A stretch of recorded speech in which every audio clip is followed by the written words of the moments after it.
ठीक है, आज हम लोग ग्रेविटेशन करने वाले नहीं। इससे पहले चैप्टर ख़त्म हो गया forces and laws of motion. ठीक है, तो आज अपने को ग्रेविटेशन स्टार्ट करना है।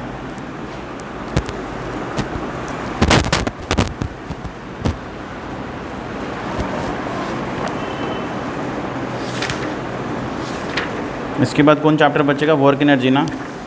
ठीक है, उसके बाद हाँ अच्छा वो नहीं आ रहा है, मतलब इस यूनिट में नहीं आ रहा है कि सिलेबस से हटा दिया गया? ठीक है, कोई बात नहीं। तो एग्ज़ाम अभी इसका नहीं है, अभी तो नहीं है ना? अभी है, अभी है। कितने तारीख को है? लास्ट में। कितना दिन है हमारे पास अभी इस चैप्टर को कंप्लीट करने के लिए? 30 तक। चलो ठीक है, हो ही जाएगा। ठीक है, देखो कुछ है नहीं इसमें। देखो सबसे पहले तो आप ये जान लो कि भैया ग्रेविटेशन का मतलब होता क्या, मैं लिख देता हूँ। ठीक है,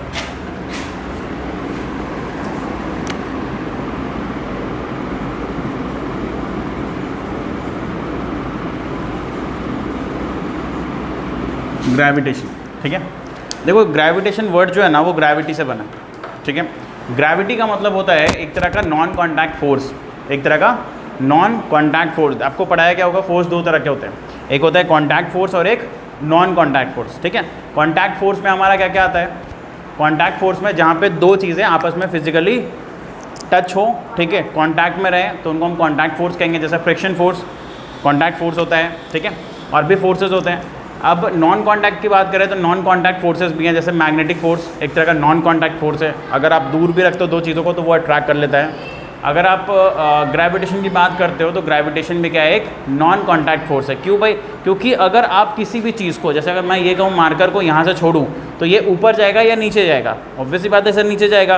ठीक है, तो ये नीचे क्यों जा रहा है? ठीक है, ग्रेविटेशन की वजह से, यानी ग्रेविटी की वजह से। ग्रेविटी का मतलब होता है एक ऐसा फोर्स ऑफ अट्रैक्शन जो कि अर्थ एग्जर्ट करता है किसी भी ऑब्जेक्ट के ऊपर, ताकि वो उसको अपनी तरफ क्या कर सके?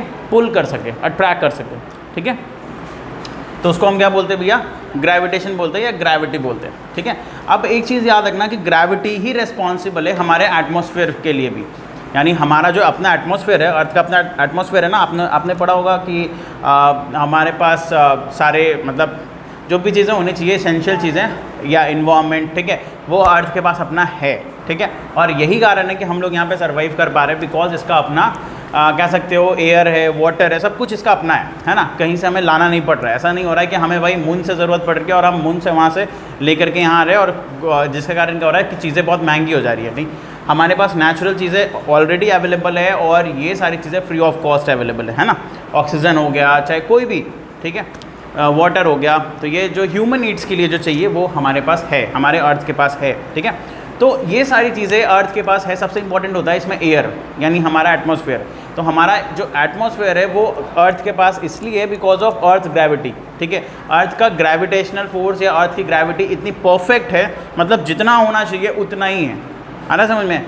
तो जिसके कारण अर्थ का एक अपना एक एटमॉस्फेयर है। और देखो अर्थ का एटमॉस्फेयर इतना भी ज़्यादा हेवी या इतना ज़्यादा लाइट भी नहीं है, मतलब उसका जो कहते हैं ना कि जो जितना अमाउंट में होना चाहिए उतने अमाउंट में है, और हम लोग इसमें बहुत अच्छे से सर्वाइव कर पा रहे हैं। ठीक है, अगर अर्थ का अपना ग्रेविटी नहीं होता या ग्रेविटेशनल फोर्स इसके अपने नहीं होते तो हमारा एटमॉस्फेयर भी एग्जिस्ट नहीं करता। जैसे अगर आप एग्जांपल के रूप में रखना है तो आप अदर सेलेस्टियल बॉडी को रख सकते हो, अदर प्लैनेट्स को रख सकते हो, जैसे आपका मून हो गया, ठीक है, मार्स हो गया, और भी जुपिटर, ठीक है, सैटर्न, कोई भी प्लैनेट ले लो, उनका ग्रेविटेशनल फोर्स अर्थ इतना नहीं है। ठीक है, अर्थ इतना अच्छा नहीं है, और यही कारण है कि उनका अपना एटमॉस्फेयर नहीं है। ठीक है, और उनका अगर अपना एटमॉस्फेयर है भी तो जिस उसमें ये ऑक्सीजन और ये सब चीज़ें नहीं है, नाइट्रोजन, वो हो सकता है कि कुछ ऑर्गन है, नियॉन है, मतलब अलग अलग टाइप के केमिकल्स हैं जिसमें ह्यूमन सर्वाइवल जो है वो डिफ़िकल्ट हो जाता है। ठीक है, समझ में आया? ठीक है, गुड। तो मैंने आपको बता दिया भैया कि ग्रेविटेशनल फोर्स ऑफ अर्थ यानी ग्रेविटी ऑफ अर्थ किसे कहते हैं? एक तरह का फोर्स, ठीक है, जो कि अर्थ लगाता है किसी भी ऑब्जेक्ट को, ताकि वो उसको अपनी तरफ क्या कर सके? अट्रैक्ट कर सके या पुल कर सके। ठीक है, इसको हम कहते हैं ग्रेविटेशनल फोर्स। अब मैंने आपको बताया कि एटमॉस्फेयर जो हमारा है वो एटमॉस्फेयर की ग्रेविटी की वजह से, रेनफॉल जो होता है, बारिश जो होती है, ग्रेविटी की वजह से। अगर अर्थ की ग्रेविटी नहीं होती, अर्थ का अपना ग्रेविटेशनल फोर्स नहीं होता, तो भैया रेन जो है ना वो पानी नीचे नहीं बरसता, कहाँ पड़ता? ऊपर, ठीक है, आसमान मतलब ऐसे यूनिवर्स में चला जाता है, ठीक है। और मैं आपको बताता हूँ, ठीक है। देखो आपने कभी टाइड्स का नाम सुना है? टाइड्स जो समुंदर में बड़ी बड़ी लहरें उठती हैं, ठीक है, वो कैसे उठते हैं? आपने कभी सोचा ऐसे क्या रीज़न है भाई? वो जस्ट बिकॉज ऑफ ग्रेविटी, ठीक है। आप बोलोगे सर ग्रेविटी कुछ समझ नहीं आ रहा है। देखो मून की ग्रेविटी के कारण, ठीक है, जो समुंदर में यानी सीज़ में टाइड्स बनते हैं, ठीक है, एकदम ऊंचे ऊंचे जो टाइड्स बन रहे हैं वो बन रहे हैं मून की ग्रेविटी के कारण। यानी मून के पास भी अपना एक ग्रेविटी है, हाँ है, ठीक है। हाँ मून काफ़ी दूर है, इसीलिए तो ना वो एक हाइट तक उठाता है वाटर को और फिर छोड़ देता है, ठीक है। वो बहुत ज़्यादा डिस्टेंस पे है, ठीक है, और उसकी ग्रेविटी अर्थ इतनी ज़्यादा नहीं है, ठीक है। तो जिसके कारण क्या होगा? जिसके कारण ये हो रहा है कि भैया जो हमारे अर्थ पे जो सबसे ज़्यादा अमाउंट ऑफ, मतलब सबसे ज़्यादा अगर मैं बात करूँ तो पानी है हमारा अर्थ पे ना, तो वाटर जो है, वाटर के साथ मून का ग्रेविटी कांटेक्ट बनाता है और मून उसको चाहता है वाटर, अर्थ के वाटर को पुल कर ले अपनी तरफ, लेकिन वो खींचता है और खींच करके उतना उसके पास पावर भी नहीं है, मतलब उसकी उतनी ग्रेविटी भी नहीं है अर्थ इतनी, क्योंकि अर्थ के कंपैरिजन में मून बहुत छोटा है, ठीक है। तो यहाँ पे साइज़ भी बहुत मैटर करता है कि भैया जितना बड़ा साइज़ होगा उतना ही ज़्यादा ग्रेविटी होगी उसमें। आ रहा समझ में? एक तो ये हो गया। दूसरा ये होता है कि उनके डिस्टेंस बहुत ज़्यादा है, डिस्टेंस जो है वो बहुत ज़्यादा है, मतलब अर्थ और मून के बीच का जो डिस्टेंस है वो सबसे ज़्यादा है, मतलब सबसे ज़्यादा कहने का मतलब ज़्यादा है एज़ कम्पेयर टू अदर, मतलब अगर हम अदर प्लैनेट से कंपेयर करें तो वो और ज़्यादा है, ठीक है। लेकिन मून सबसे नज़दीक है, फिर भी वो बहुत दूर है, ये समझ लो। ऐसा नहीं है कि हम यहाँ से निकलें और रात भर में पहुँच जाएँ, सुबह निकले शाम में पहुँच जाए, वैसा नहीं होने वाला, ठीक है।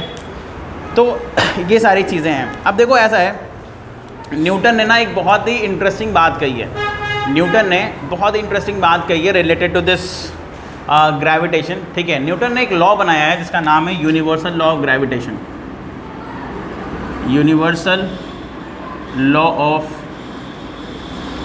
ग्रेविटेशन, ठीक है, यूनिवर्सल लॉ ऑफ ग्रेविटेशन। क्या बनाया भाई इस लॉ में? इन्होंने क्या कहा वो आप समझो।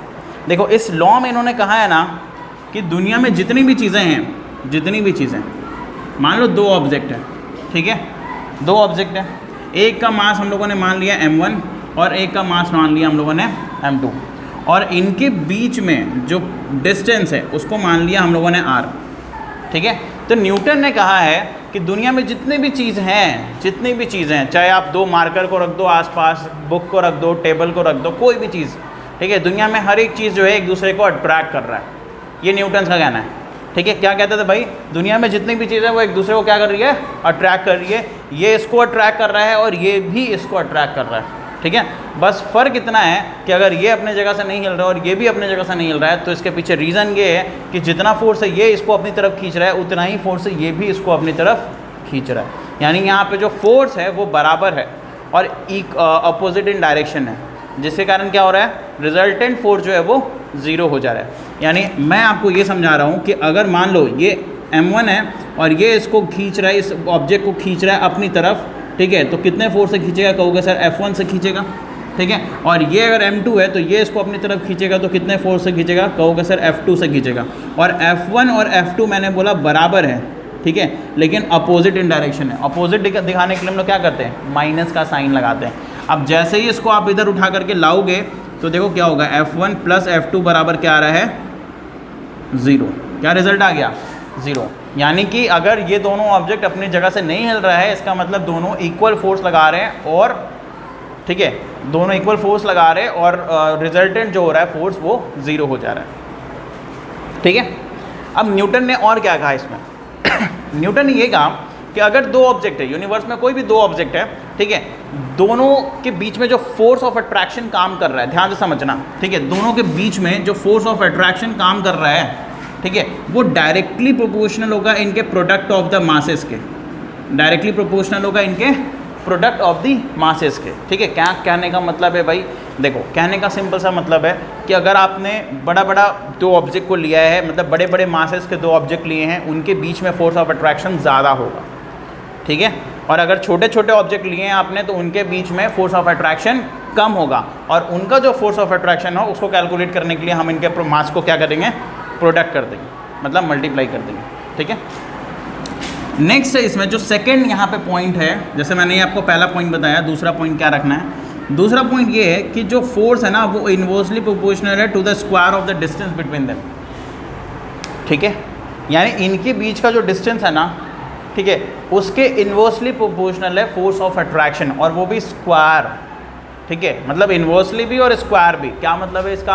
देखो, इसका मतलब ये है कि अगर हम इनके डिस्टेंस को डबल कर दें, मतलब पहले r था, अब 2r कर दें, 2r, समझ रहे हो ना? अगर मान लो दोनों यहाँ पे हैं, जैसे मान लो अगर ये एक मार्कर और ये दोनों यहाँ पे हैं, तो मैं अगर इनके डिस्टेंस को ना डबल कर दूँ, डबल कर दिया, तो इनके बीच में जो फोर्स ऑफ अट्रैक्शन है ना, वो 1/4 से घट जाएगा। आ रहा है समझ में? क्योंकि अगर आप r से इसको क्या बनाओगे, 2r बनाओगे, तो भैया 2r का स्क्वायर कितना होता है? कहोगे सर 1/4 इंटू r स्क्वायर होता है, होता है ना, होता है ना, ठीक है। और 1/4 का क्या वैल्यू होगा?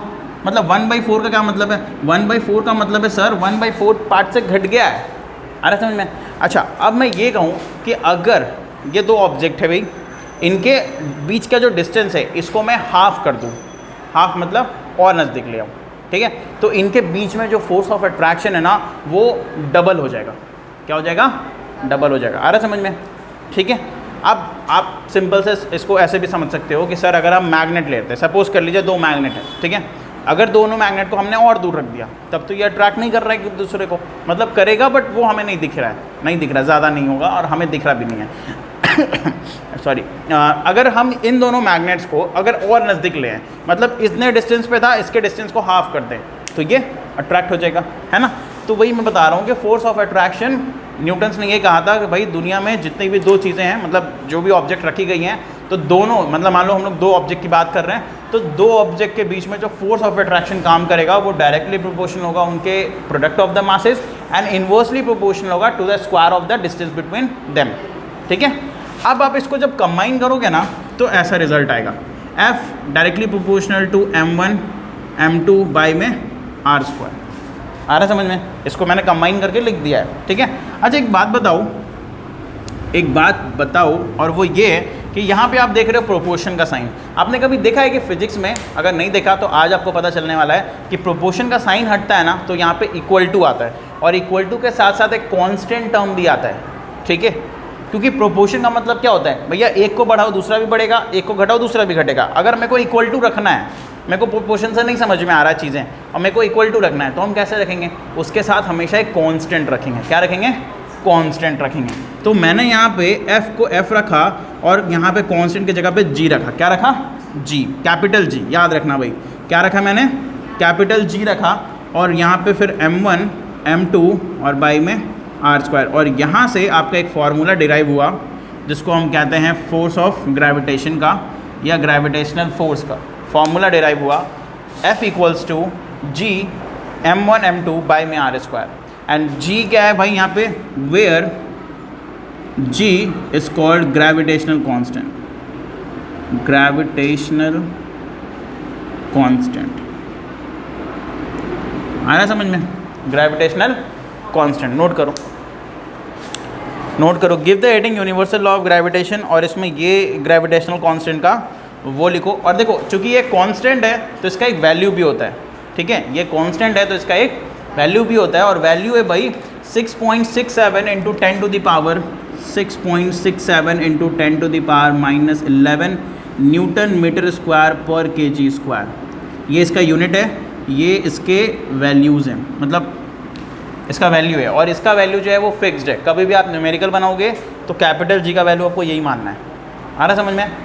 ठीक है। क्या लिखा है मैंने? 6.67, फिर से लिख देते हैं, 6.67 into 10 to the power -11 newton metre square पर kg स्क्वायर। और अगर आपसे कोई यूनिट पूछे ना, unit of G, unit of capital G, वो है न्यूटन मीटर स्क्वायर पर kg स्क्वायर, ठीक है। इसको आप ऐसे भी लिख सकते हो और करके, न्यूटन मीटर स्क्वायर kg -2, आप ये भी लिख सकते हो, ठीक है। एक ही चीज़ है दोनों, नोट कर लो जल्दी से। हेडिंग देना यूनिवर्सल लॉ ऑफ ग्रेविटेशन, और उसमें ये सारी चीज़ें बनाओ पहले, उसके बाद हम आपको स्टेटमेंट लिखवाते हैं कि भैया स्टेटमेंट का क्या मतलब है इसमें, ठीक है।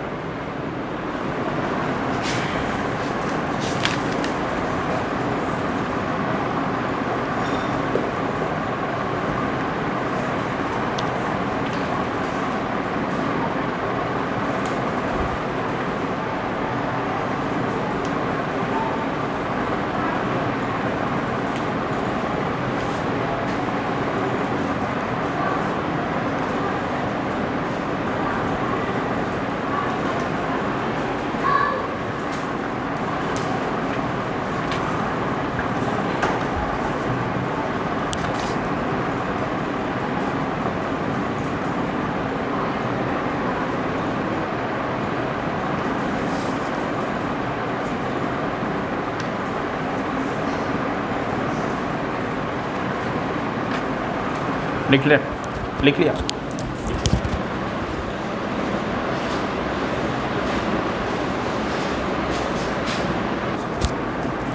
हो गया। देखो एक क्वेश्चन दिया है मैंने आपको। क्वेश्चन क्या बोल रहा है कि भैया 1 kg मास है, एक ऑब्जेक्ट है, ठीक है, एक ऑब्जेक्ट है। एक बार पढ़ना क्वेश्चन क्या है।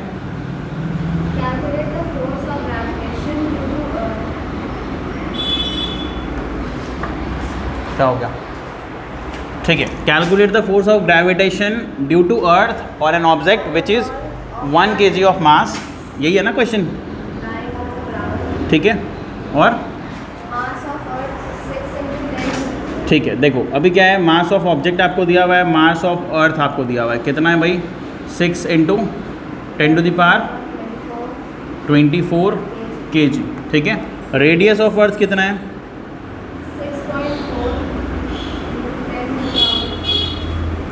6.4 × 10⁻³ किलोमीटर, यही है। और तो कुछ नहीं है, और कुछ दिया हुआ है, हाँ। अच्छा जी का value, capital G gravitational constant का वैल्यू है 6.7, इसको 6.7 भी बोलते हैं, 6.7 भी बोल सकते हैं, 10⁻⁻11 न्यूटन मीटर स्क्वायर पर kg स्क्वायर, ठीक है, ठीक है ना। अब देखो आपको निकालना है भाई फोर्स ऑफ ग्रेविटेशन यानी कि F का वैल्यू, है ना। मैंने अभी आपको एक फॉर्मूला बताया, F बराबर होगा capital G m1 m2 by में कितना r², ठीक है। कैपिटल G का वैल्यू कितना है 6.7 × 10⁻⁻11, ये हो गया कैपिटल G का वैल्यू। m1 का वैल्यू इसमें 1 रखते हैं और m2 का वैल्यू है 6 × 10⁻24 और डिवाइड करते हैं इसको किससे, r² से। तो रेडियस कितना है भाई 6.4 × 10⁻³ का स्क्वायर, ठीक है।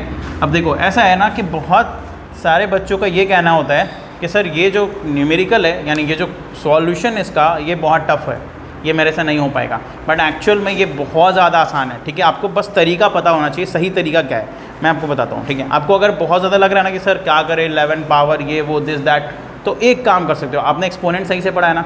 अगर नहीं पढ़ाया है तो आपको 2 फॉर्मूला याद रखना है। कौन सा भाई, एक है a⁻m × a⁻n, तो ये हो जाता है a⁻m+n, ठीक है। और एक और होगा a⁻m डिवाइडेड बाई a⁻n, तो ये हो जाएगा a⁻m-n। ये 2 फॉर्मूला है जो आपको याद रखना है, फिर आपका सारा कुछ आसान होने वाला है, ठीक है।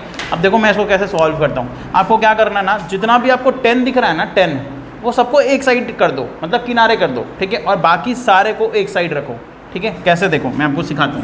पहले इसको हम अरेंज करेंगे, अभी सॉल्व नहीं करेंगे। तो 6.7 हो गया, 6.7, इसके बाद क्या है 6 है, तो 1 तो ख़त्म हो जाएगा, 6 हो गया, ठीक है। और डिवाइड में नीचे में क्या है 6.4 और 2 बार है, स्क्वायर है, तो 6.4 × 6.4, ठीक है, ठीक है ना।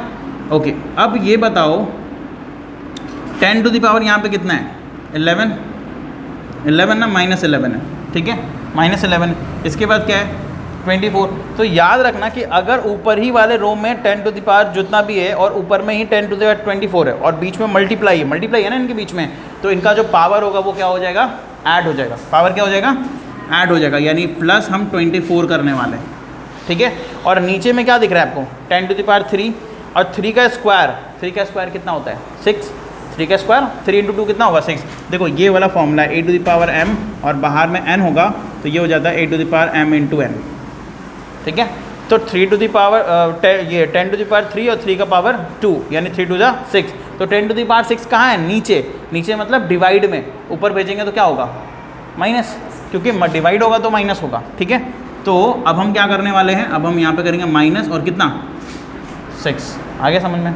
अब मेरे को एक बात बताना, इसको सॉल्व करने में आपको कोई तकलीफ, कहोगे सर ये तो नॉर्मल डिवाइड है, कर लेंगे कोई दिक्कत नहीं होगा, ठीक है। आपको तकलीफ यहाँ पे हो सकता है, ठीक है, लेकिन अब नहीं होगा क्योंकि आपको पता है क्या करना है यहाँ पे, नहीं ना, आपको पता है ना क्या करना है भैया। -11 है, -6 है, तो -17 और -17 + 24 कितना आएगा 7, ठीक है, माइनस कर देंगे 7 आएगा।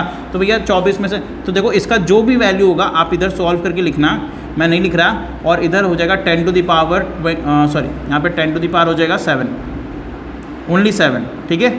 और ये हो जाएगा न्यूटन, क्योंकि आपने क्या निकाला है फोर्स, ठीक है। तो जो भी आंसर आता है वो यहाँ पे लिखो आप सॉल्व करके, और × 10⁻7 न्यूटन, आ गया समझ में।